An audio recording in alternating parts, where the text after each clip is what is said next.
Voilà, je vais faire quelques corrections des exercices qui vous sont proposés dans le poly. Donc voilà, ici, le but de cet exercice est de rechercher les primitives des fonctions suivantes.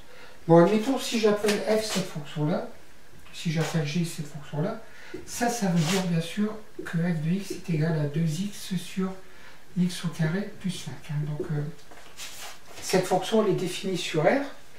Donc, elle est définie sur R. Et je veux chercher les primitives de cette fonction. Donc, ici, il faut repérer les formes. Lorsqu'on a une fraction, un quotient, donc il faut toujours penser à la forme u' sur u. Parce que si vous avez u' sur u, la forme u' sur u, les primitives sont de la forme ln de u, donc plus bien sûr k, une constante. Mais il y a une condition quand même, c'est que la fonction u soit supérieure à 0. Toujours. Donc est-ce qu'on a bien, si on pose ici, si on pose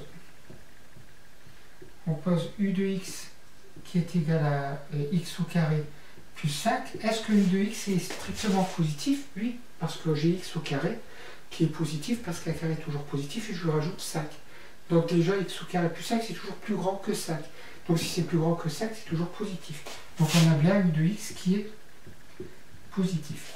Et donc je calcule u' de x, je peux parce que u est un polynôme, donc c'est dérivable. Et donc la dérivée c'est 2x. La dérivée de 5 c'est 0. La dérivée de x au carré c'est 2x. Donc je regarde f, donc eh bien f de x, c'est u' de x sur u de x. Voilà, donc si je veux déterminer les primitives, j'applique les formules comme indiqué dans les exemples du cours. Donc les formules, c'est ln de u de x, donc x au carré plus 5, donc qui est plus constante, avec bien sûr k qui est une constante réelle, donc on écrit k appartenant à R. Donc voilà pour le premier exemple.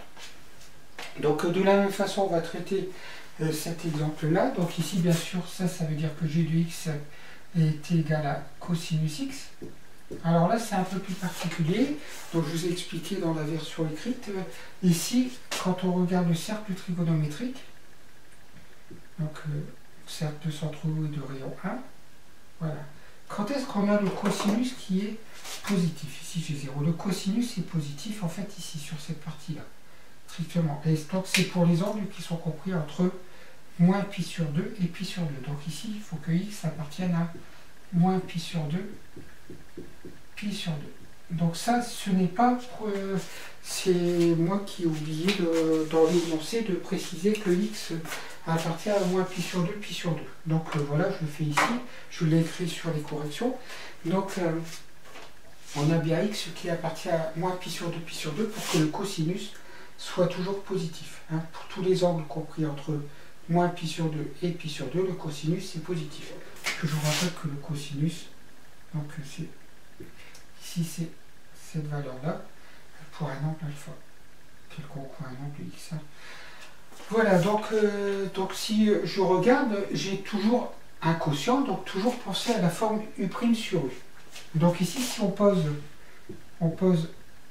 u de x qui est égal à cosinus x, u' de x, attention, u' de x, ce n'est pas sinus x. U' de x, c'est moins sinus x.